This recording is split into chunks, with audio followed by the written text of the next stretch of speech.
Hi, it's Rebecca Whitman, your host of the Balanced, Beautiful, and Abundant Show. I'm a top-rated life coach, an international best-selling author, and a multi-passionate entrepreneur. I'm on a mission to help you go from burned out to balanced, beautiful, and abundant. The experts on this show will help you achieve work-life balance so that you can experience abundance in 7 pillars of life: spirituality, health, emotions, romance, mindset, social, and financial life. When you have all 7 pillars of life in alignment, you are balanced, beautiful, and abundant. Let's go. Hello, everyone. Welcome to the Balanced, Beautiful, and Abundant Show. I am your host, Rebecca Whitman. We are taking you from burned out to balanced, beautiful, and abundant. Our wonderful guest today is named Kiki Athanas. And first of all, welcome to the show, Kiki. Thank you so much. What an honor to be chatting with you. I feel so special to be here. Well, it's so great to have you here. And I know we talked before the holidays, and I'm going to get into your bio, but I really believe that everything happens for a reason. And you wanted me to try these amazing gummies that you're the co-founder of a company that markets them. They're called Adapt Daily. And they just had all the things I needed to get over my cold that I ended up catching around the holidays. So I can't thank you enough for those gummies. Oh, I'm so happy that they made their way to you in just the perfect time. I mean, God bless adaptogens. I love adaptogens. So let's talk about your wonderful bio.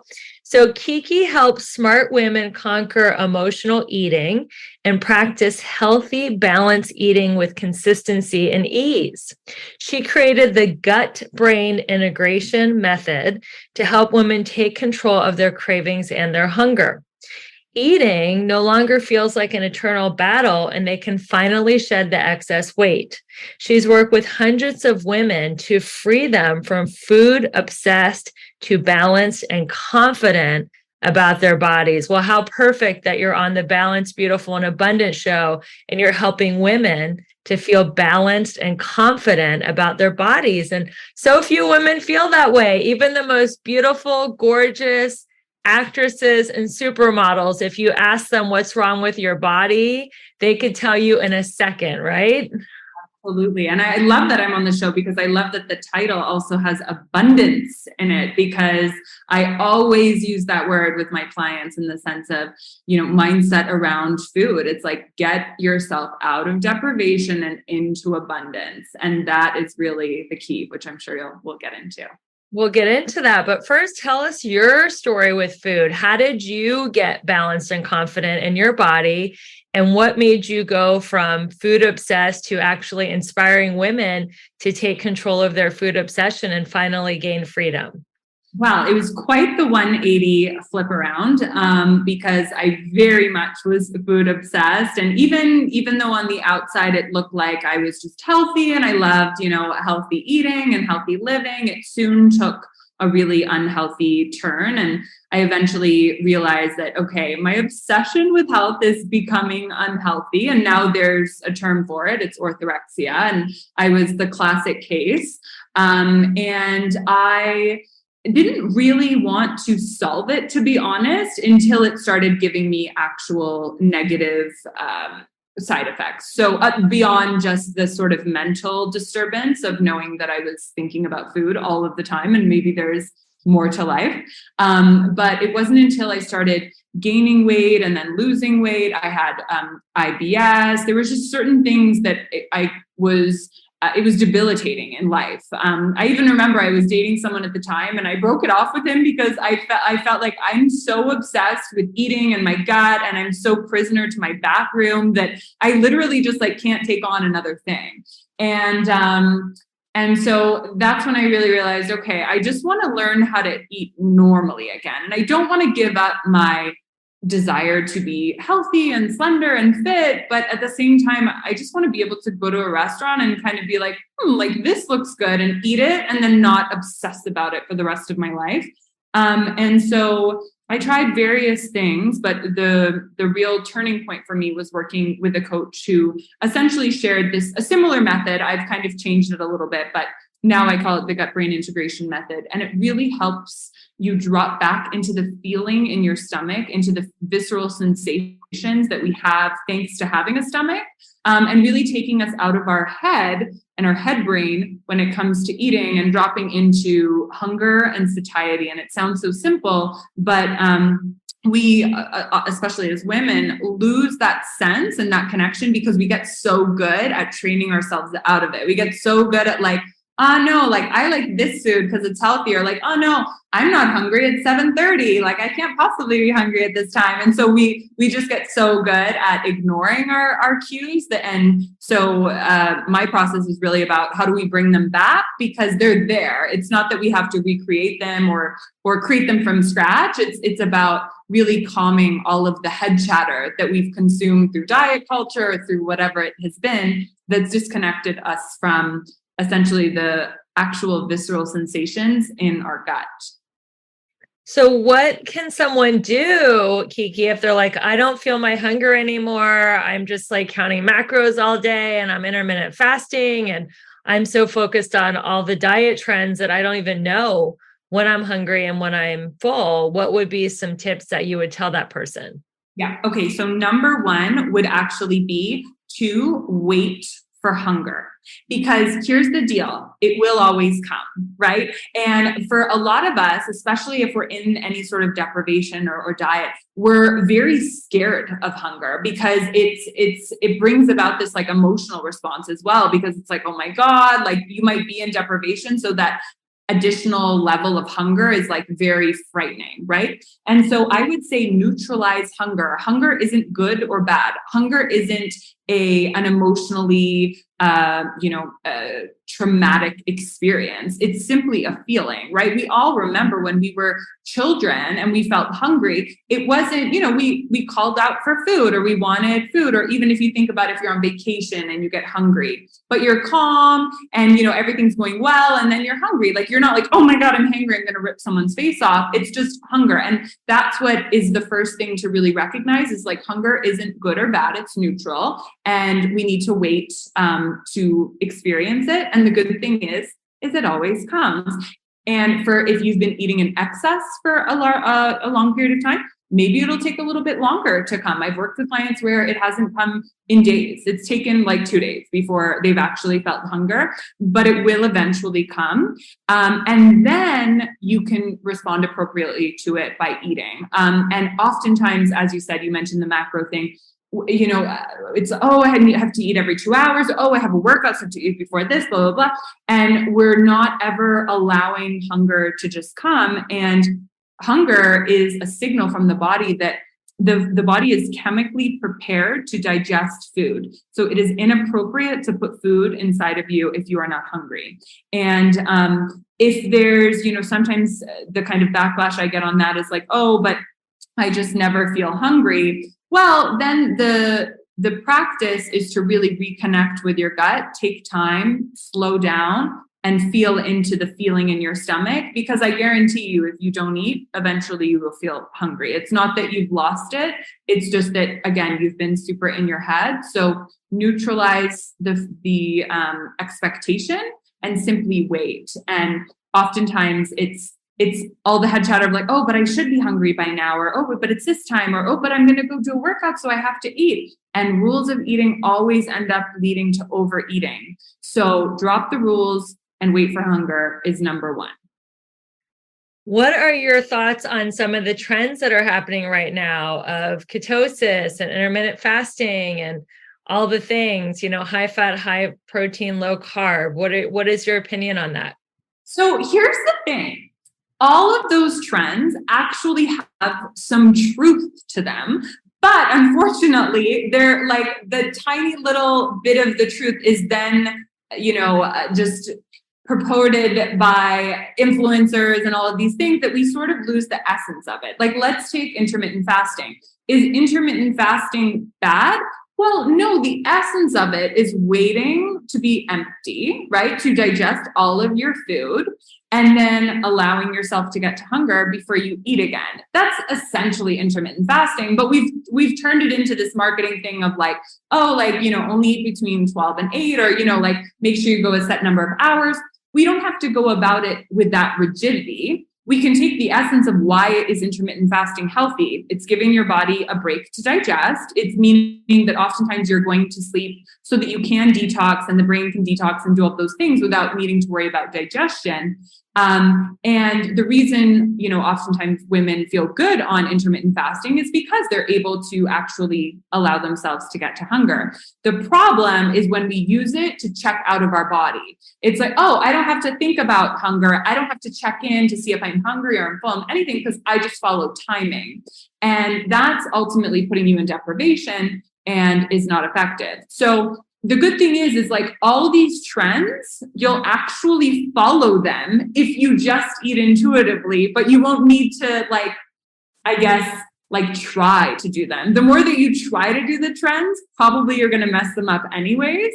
But the good news is the trends that actually have substance and that are actually, I would say, good, you're going to naturally do them. Like, let's also think about, now balancing your glucose levels, having balanced meals, maybe, kind of watching your carbs and making sure that you're having protein and fat. Again, the good news is when you're eating intuitively, you wait for hunger. Do you feel like, a bowl of grapes, or do you feel like some chicken and rice and broccoli, right? Probably the second. And so again, when we really tap into hunger as well as your taste buds, you're going to follow the trends. So you don't need Instagram. You just need like your connection to your gut. And I know that can be, especially for women, especially I'm a perfectionist. I'm very A-type. We want to make sure that it's like, we're doing everything right and perfect. And it's unsexy to just be like, oh, I guess I'm just going to like trust myself and surrender. Because there's that little voice inside of us that it's like, no, you're going to mess it up. Or no, you have to work a little bit harder than everyone else. And the truth of the matter is that you don't. And it sounds so cliche, but it's just the truth, because the body wants to be healthy. It wants to be slender. The body doesn't want excess storage. You don't need to fight it for that. You actually just need to surrender into it. And it's that mindset shift of like, oh, this should hurt a little bit, or like this should be painful. But it's actually not. But do you think that all bodies are meant to be slender? I mean, aren't there certain body types that are not meant to be slender, that are like more Rubenesque or voluptuous? So here's the thing. I use the word slender because to me, slender means no excess storage, right? Do we have different body shapes? Absolutely. There are literally our bones, right? Like if you just take out all the skin and all the meat, right? Like we will all have a different shape. And some of us are in larger bodies because we're in larger frames. Yeah. That 100%. Are we all going to, eat intuitively and be French models? Absolutely not. Right? I wish. Actually, I don't wish. But that's just the truth of the matter. Am I saying that we all have the ability to be without excess storage? Yes. Am I saying that we need to be? No. Like if you are in a larger body and you have excess and you're like, I love myself and I like this and I feel good. Awesome. Like, that's great. I'm not saying like, no, we all have to like, be perfectly this, right? But I do want to give sort of permission for women that are in a larger body that feel like I want to be in a smaller one. And if they do have excess storage, I don't think they should be shamed for wanting that. And I know this because when I started gaining weight, when I was sort of binging and all this yo-yo dieting that was really messing up my gut, which was causing me to gain weight, I remember speaking with different intuitive eating coaches, mindful eating coaches, and it was almost like, oh, Kiki, it's so bad that like you want to be thin. Like that's just diet culture. Like get over yourself. Like just love yourself where you're at. And while I understand where they're coming from, and definitely we need to respect ourselves wherever we're at, there is a natural desire to be at our optimal and to feel good. And for me, I knew when I was feeling light and free and when I had excess and when I was carrying excess, I didn't feel good. And I don't believe in shaming women into just being like, oh, you should just love yourself regardless. it's yes, respect yourself where you're at. And yes, you can lose excess storage without dieting. So do you think the movement of just accept and love yourself where you're at and everybody is a bikini body is really empowering women, or do you think it's just giving them the green light just to eat whatever they want and be unhealthy? Such a good question. I've never thought about it like that, because to be honest, and I don't mean to say it in a bad way, like, I don't care. Like, if you want to be in a larger body, like, it's up to you. I've never been super, like, strong on either side.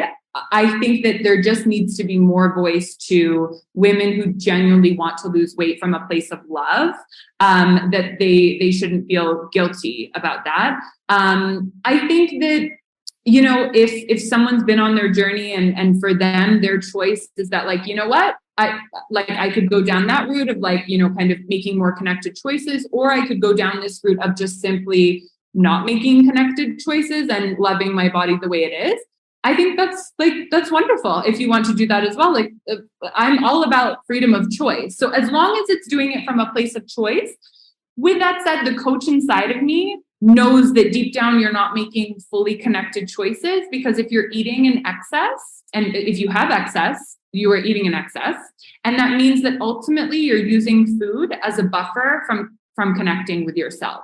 And so, it's just the truth of the matter. And we all use different things to disconnect from ourselves. We all have our vices, but we just have to be understanding of the facts of, okay, well, they're using food as a way to soften the discomfort in their life. And if they're okay with that choice, then that's their choice. But there is other more appropriate things that we can do to soften the discomfort in our life beyond food, because food is meant to care for the physical body when hungry. If you use it for any other purpose, you're missing out on the opportunity to actually feel the emotion or to actually deal with it in a more effective way. Like, if your partner is pissing you off, you can have something to eat, or you can deal with your partner pissing you off, or you can make the decision of, I'm not going to deal with this, but you're making the conscious decision of, like, something is happening, it's pissing me off, I don't know what to do, I'm overwhelmed, and I'm going to check out. And to me, that's more empowering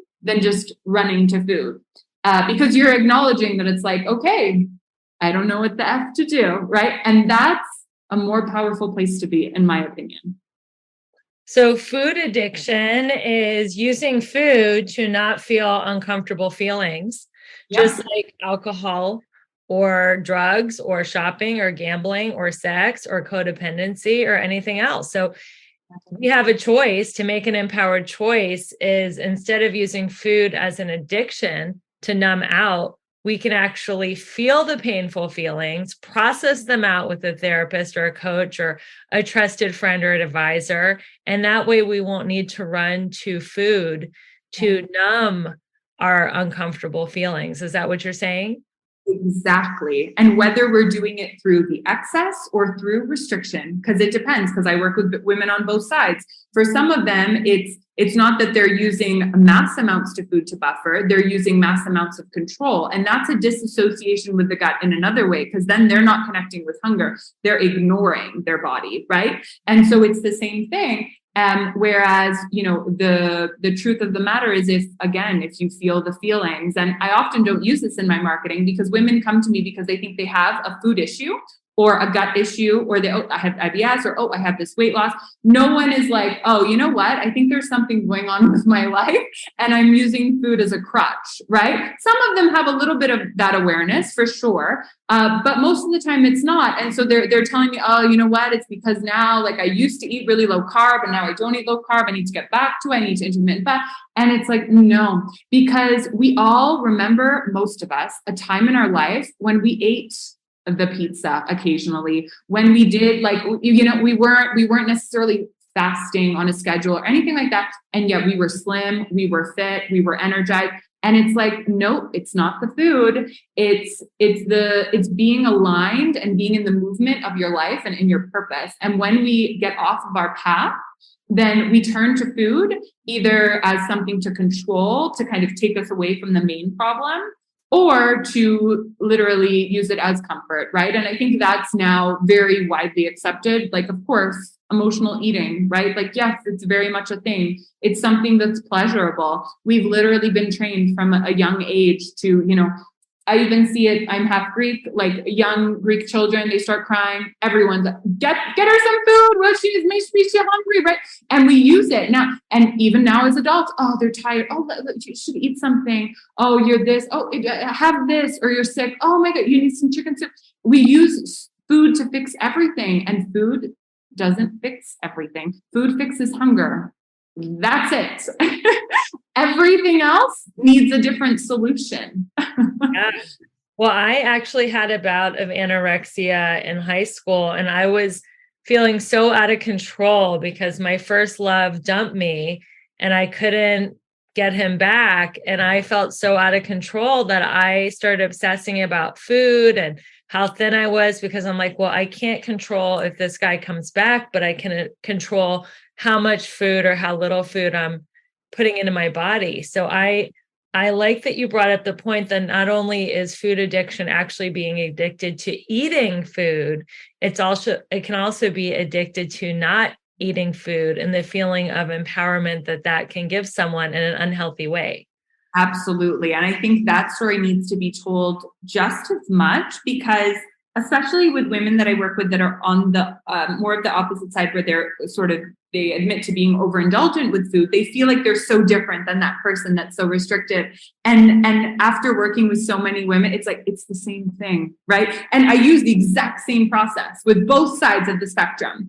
Even both sides of the spectrum. I've worked this past year, I've worked with some women that they're so scared about being thin.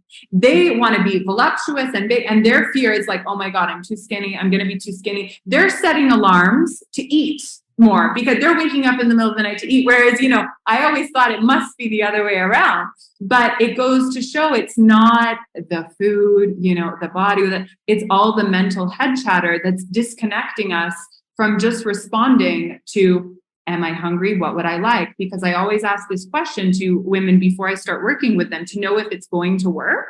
I'll say, if you only ever ate when you were hungry and you only ever ate what you wanted, and then you stopped when you felt balanced, not full, but balanced, do you think that you would be at a weight that you didn't like? Do you think that you'd be either too weight or too big or too thin or whatever? And most women will say, well, actually, no, I'd probably I'd probably be good, right? And I'm like, yes, that is the truth that we're going to use as your value-based belief moving forward. Because whenever the head chatter comes in, all you have to do is remind yourself of that one sentence of, wait a second, I don't have to know all of these rules. I don't have to follow all of this stuff. All I have to do is, okay, am I hungry? Okay, do I like it? Okay, stop when I feel good and balanced. And as long as you follow that, you're going to be fine. And so we can use that to kind of rein us back in when we feel so overwhelmed with like, oh, what I should be doing, what I shouldn't be doing.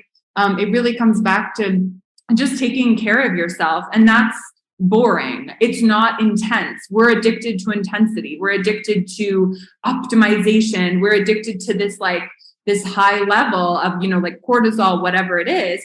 And so this, intuitive eating, taking good care of yourself, it's so blah. Like, it's so anticlimactic. Like, it's almost depressing because we're like, oh, right. And I know for me, I spent so much of my time thinking about eating, thinking about not eating, strategizing, like, oh, okay, I'm not going to have this muffin, but I can do it with the buckwheat and this and that and blah, blah.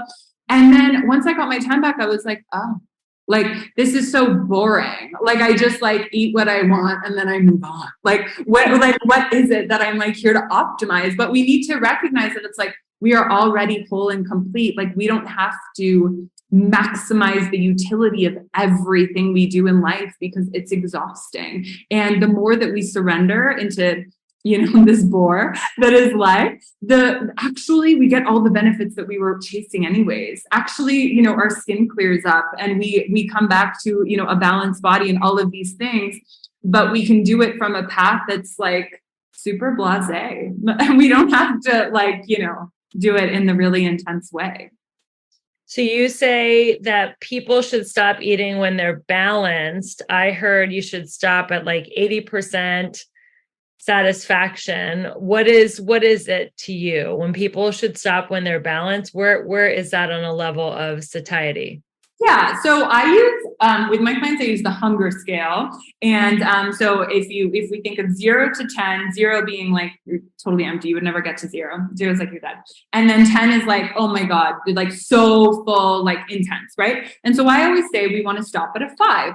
5 is balanced. 5 is you don't feel your stomach, right? Like we all have moments in our day where it's just like we don't even think about our stomach because we're just in the movement of life. Like we're not hungry. We're not hungry. It's just like we're good. We're energized. We're moving through life.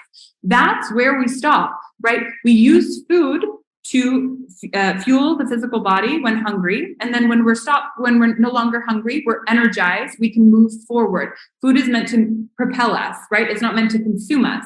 And so you should feel energized after your food. You should be able to go for a walk. You should be able to go do a light yoga class.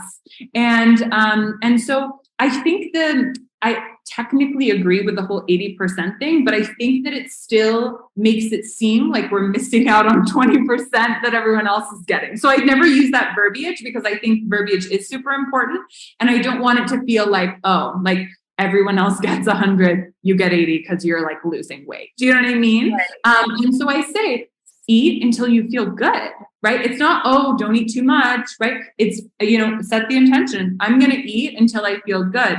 And oftentimes what happens is you realize that you don't need that much. And that's not the goal. I'm not saying, oh, let's all do this so that we eat less. No, that's not the goal. It will happen, but it's not the goal. And so then we have to catch the head chatter of, oh my God, but I'm going to be hungry soon. Like, oh, but I'm eating, because I get it all the time. My clients are like, yeah, but the thing is, like, I know where balance is, but then I feel like I should eat more because I'm going to be hungry soon after. I'm like, okay, so you're going to be hungry soon. You could eat, right? It's the rule that it's like, but I can't eat past this time, or like, but I shouldn't snack so much, and so it's like, the rules of eating, they're getting in the way of you just being in balance. And so stop at balance, knowing that I can eat again if I get hungry. And you might, right? As you go through this, you might get hungry an hour later and you could eat, or you might not, right? But it's the ability, again, to be in abundance, knowing that I can always eat whatever I want. And if you genuinely believe that, would you overeat? No, we overeat because there's a little piece of us that's like, this is going to be the last meal, or like, okay, well, now I'm having this, so I can't have it again this time, or like whatever it is. And that's the rules of because I need to be slim. They're literally making you fat. That's very interesting. So I know you mentioned it. Just repeat it again for my audience. What is orthorexia and why should we care about it? Yeah, so orthorexia is essentially an obsession with clean eating. And I think we need to at least be aware of it right now because it's a slippery slope. So if there's healthy eating and like healthy living from a place of love, right? And from a place of, and that's how I started. And oftentimes that's how people start, right? You start eating better, you start working out, and you're like, wow, I feel so good, right? And that's a beautiful place. Like, stop there. But if you are perfectionist, A-type, if you tend to take things a little bit more intense than usual, then you've got to be cautious because those are the kinds of people that will take the like, oh, I feel good when I treat myself good. Those are the people that are like, how am I going to optimize this more? And it becomes this obsession. And I think the only problem or the red flag that you need to catch is when you're in deprivation, is when you're ever feeling like deep down, I want that, but I'm going to push it. I'm not going to have it. Right now, do I eat like crap? No, but it's coming from a place of like, I don't want that. Like, I know I can have something better. Like, I know it's going to feel good in my body. Right. And so now I probably order the same thing as when I was orthorexic, but it's coming from a different energy. It's coming from, I'd like to have the chicken salad. Whereas before it was, oh, fuck, like I really want the burger. Like that one's having the burger. I really wish I had the burger, but no, I'm gonna have the salad. I'm gonna pretend like I like the salad, right? And so it's like, if you feel like you're in this like battle within yourself, you really need to scale it in and be like, okay, I'm feeling the deprivation. And so what do you do when you feel the deprivation? You need to bring everything back in. You need to say, okay, I can have everything again. And what you'll notice, and I see it with my clients all the time, I was just speaking with someone, she lives in Chicago, and she like, there's this burger place in Chicago, and she's like, oh my God, I've always wanted to go, blah, blah, blah. Anyway, she went there the other night. She was like, Kiki, I didn't even like the burger. Like it wasn't even good. But she spent the last 2 years obsessing about like how she can't have it and like she really wants it, whatever. So the good thing is once you invite in total and complete choice and really connect with your taste buds, for the most part, you're going to want nutritious, delicious food anyways. So you don't have to hack it. And yes, some days you might like want the slice of chocolate cake or whatever it is, and you'll have it. And you know, the body can deal with some not so great, substances, like the body can detox occasionally. But what you'll notice is that, you know, you may think that you want processed food or whatever it is, but it's because you're telling yourself deep down that you can't or that you shouldn't. But really, if you knew, like to me, if someone said, hey, do you want like Doritos or like my Greek aunt's like lamb stew? Like, actually, I'm going to have the stew. Thank you very much. You know what I mean? It's like, I'm never going to choose it over, or it's like, do you want this Sobeys or whatever this, like whatever, like a trashy grocery store in the US is? Do you want that version of like the croissant, or do you want the homemade croissant in France? It's like, I'll take the croissant in France. Thank you very much. Like all we need is our taste buds. We don't need rules. Speaking of France, why do you think that French women are so slender and fit, but their diet is like all carbs and heavy creams?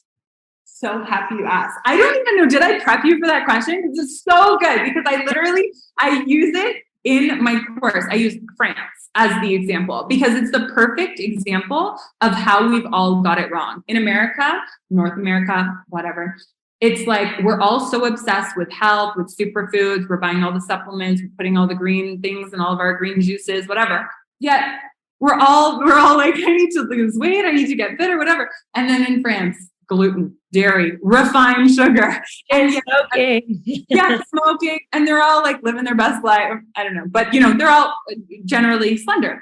And so what are the key factors there? Number one, they're separating food from the movement of their life. What do I mean by that? They're not eating on the go. It's the culture there is you sit down, you put your body into rest and digest. You're taking a break from life to eat. You sit. Unfortunately, now in the past few years, because of McDonald's and all this stuff, we're kind of trying to bring the fast food culture of like on the go thing. But for the most part, you know, the true French, they stop to eat. And so, you know, how can we apply that where we are? Okay, make sure that you're separating food from the movement of your life. It's not I'm eating while I'm on a Zoom. It's not I'm eating while I'm driving the kids to school or whatever. I can eat when I can take time to eat. And if you don't have time to eat, you need to figure out your life, because if you literally do not have time to sit down and like fuel yourself to keep yourself alive, like there's some other problems that like need to be. There's some priorities that are mixed up. Exactly. And so it's the stopping, and it's, I would say, because they're stopping, they're able to tap into, okay, when I feel like it's enough, and they're eating delicious food, right? So they're not volume eaters where they're trying to hack like, oh, like I won't have a croissant, I'll just have like all of this like bowl of kelp. Like, you know, it's like, no, like they're having what they like, they're stopping, and then they're moving on with their life. They're closing that eating occasion to get back into life. And when you have something that you enjoy, you can actually then move on with your life, right? And then wait for hunger, right? And so I think that's another key determinant. It's like, how can you start separating food from the movement of your life? If you're doing it while you're distracted or while you're on the go, that is number one. That will change your life. It'll change your digestion, everything. It's setting the intention to, I have to stop to eat. And we all have that head chatter of like, I don't have time. Yes, you do. If we're truly hungry, are you going to eat 17 times every day? No. Like, it's going to happen a couple times. And if you can't take 10 minutes to sit down at a table and do that, then again, bigger problems to address. But they are allowed to eat while they're listening to the Balanced, Beautiful, and Abundant podcast. Of course. Okay. Sitting while they're doing it. Yeah. So why might you want to, is this what you just answered? Why might you want to stop clean eating? Are you trying to say to be a flexitarian and not be such a clean eater, that being a clean eater is not balanced? Is that kind of the point that you're making there? So what I'm saying is you'll be a clean eater if you just stop trying to be a clean eater. And if you start, so I always use the verbiage because I'll hear my clients say like, oh, like I ate healthy or whatever. And I'll say, no. Connected. You made connected choices. And so I just want to change again the verbiage from, oh, I'm a clean eater. I'm a connected eater. I'm making connected choices. When you're connected, you're making clean choices. Do you know what I mean? But clean, it has this, it's again, like just like the intermittent fasting or whatever, it's sort of giving you this free pass to like check out. It's like, I don't need to like think of what I feel like right now. I'm just going to eat clean. But guess what? Clean might be very different for me based on my age, my activity level, my time in my cycle. All of those things are going to be so different versus someone else. So how can what's clean for one person be clean for another, right? And so we're all so different. We all have a completely different microbiome. And so, we really have to tune in. And I think that's also can be scary because we want the answers, right? The answers are within. And I know it sounds so cliche and so annoying. Like I remember when it's like, please, like, can I just pay someone to tell me the answer though? Unfortunately, you can't because no one else has access to your stomach but you.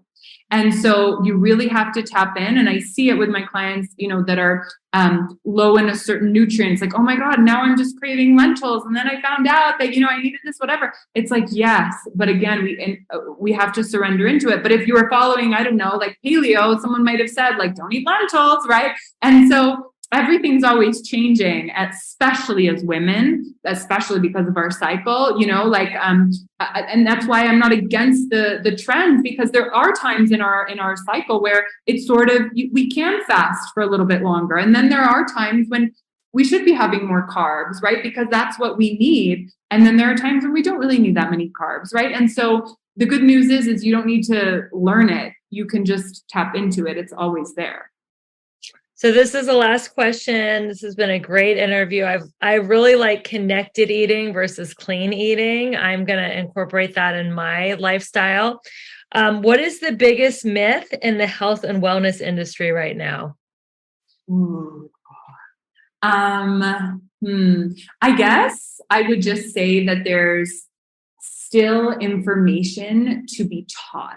I think that like overall, there's still this energy of searching specifically around like, okay, like what is the healthiest food? What is the healthiest diet? There's still this urgency to like figure it out. And ultimately, like to me, the answer is so clear, like that you can only figure yourself out in this particular moment. Like that is the answer.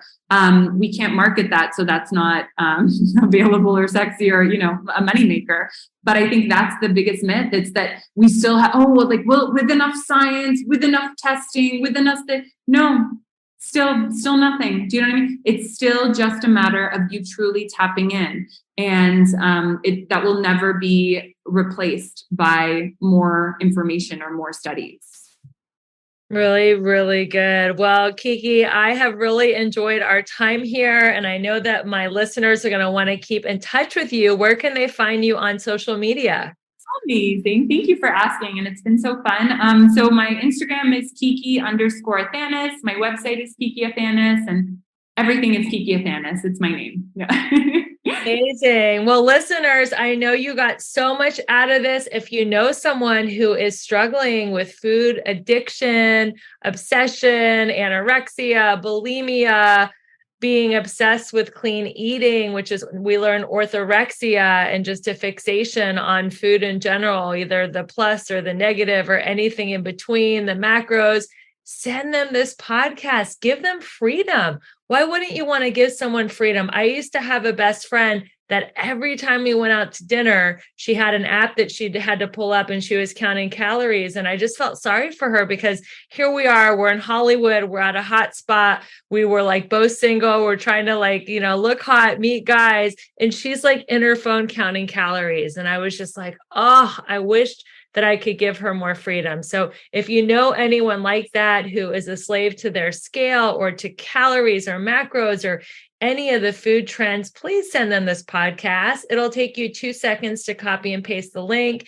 And if you want to really, really do me a good one, send a 5-star review into Apple iTunes, write a review, rate it, subscribe. That is how we grow the message of going from burned out to balanced, beautiful, and abundant. And then it's a movement. There's so many women out there that are exhausted, drained, depleted. They don't even know what it feels like to be balanced, beautiful, and abundant. And those are the women that get to hear this podcast. And I'm so excited to empower them and everyone to go from burned out to balanced, beautiful, and abundant. I'm your host, Rebecca Whitman, the Magnetic Abundance Mentor. Stay tuned for another inspiring guest. And until we meet again, keep your vibe high and your hands clean. Bye, everyone. Thank you for listening to the Balanced, Beautiful, and Abundant Show. Please rate, subscribe, and review this podcast. If you or someone you know feels stuck and needs more abundance and balance in their life, please go to my link tree in the show notes to schedule your complimentary breakthrough call. I look forward to hearing from you, and we'll see you on the next podcast episode.